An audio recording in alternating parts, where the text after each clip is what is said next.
Hey, it's Arrow, and this is The Daily Mess, a chronological walk through an everyday world. I'm a daily writer. I document life and all that comes after.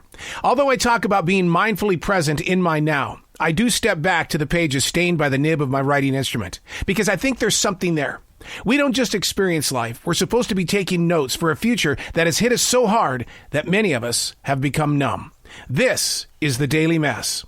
Today, I thought we would go back to September 25th, the year 2001, a piece titled An Artist's Whisper. If I knew, would you? If I cared, would you dare? If I could fly, would you join me? Maybe I do. You just don't see me. If I could paint, could I you? If I tried to write, could it be about you? If memory was my guide, would you be my eyes? Maybe you are. You just don't see me. This was 14 days after September 11th, 2001. And the emotional exchanges that I was having with myself, people couldn't see, because a creative mind and a creative self tends to go inward. I think I became more of an introvert after September 11th, 2001, because I didn't know how to handle my emotions. I wanted to be angry like everybody that was around me. But it had to be a peaceful, calm anger, because if you said the wrong thing after September 11th, you were probably going to get investigated. Go ask the Dixie Chicks.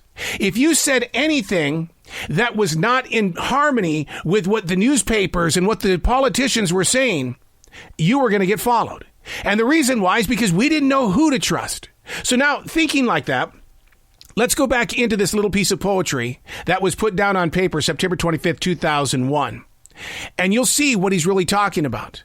If I knew, would you? If you had known the truth after September 11th, 2001, would you have shared it with other people? Knowing that you may be followed, knowing you may be questioned, knowing there could easily be people that instantly check you off. But yet, look at what's going on in today's world in 2019, where you can pretty much say whatever the heck you want and get away with it and develop a new following, because there's little pockets of groups all over the world that will support whatever you're thinking. But in 2001, we didn't have that permission slip yet. If I cared, would you dare? Did you love your neighbor in 2001? Did you not trust your neighbor? When you were walking through the malls or the airports and you saw people that were being featured, they kind of look like those that are in magazines and the newspaper. If I cared, would you dare?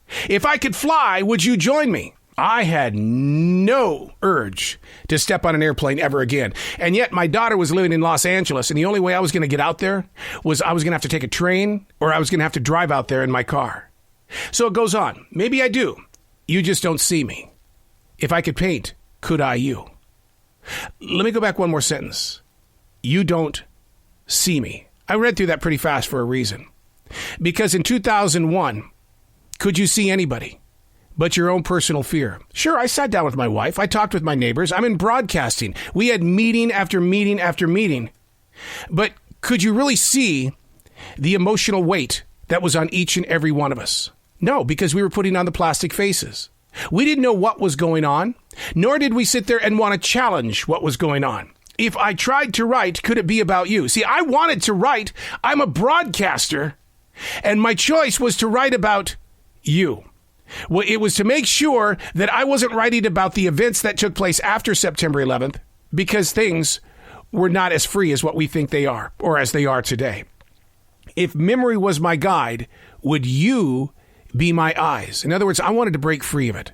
I didn't want to live it anymore. Me and about, 400 billion people? We wanted it to go away like a bad movie. We didn't want to experience it anymore. And then it says, maybe you are. You just don't see me. Now let's spin this around. All of this is based on what took place 14 days after September 11, 2001. Here we are. Today's physical date is September 25th, 2019. Okay, 18 years have gone by. And what's happened is that we've all become invisible again. Sure, we can say whatever we want. We can do whatever we want. We'll have support on the internet. We'll get whatever we need in order to feel accepted inside our circles. But now I'm going to race through this one more time. And I want you to think about 2019. And then I want you to think about how invisible you really are. If I knew, would you? If I cared, would you dare? If I could fly, would you join me? Maybe I do. You just don't see me. If I could paint, could I you? If I tried to write, could it be about you? If memory was my guide, would you be my eyes? Maybe you are. You just don't see me. So, have you ever heard of the term ghosting? Yeah, there's a lot of that going on. Because if people don't see eye to eye with your process of personal growth and or visions of where you need to be, then instantly we disconnect.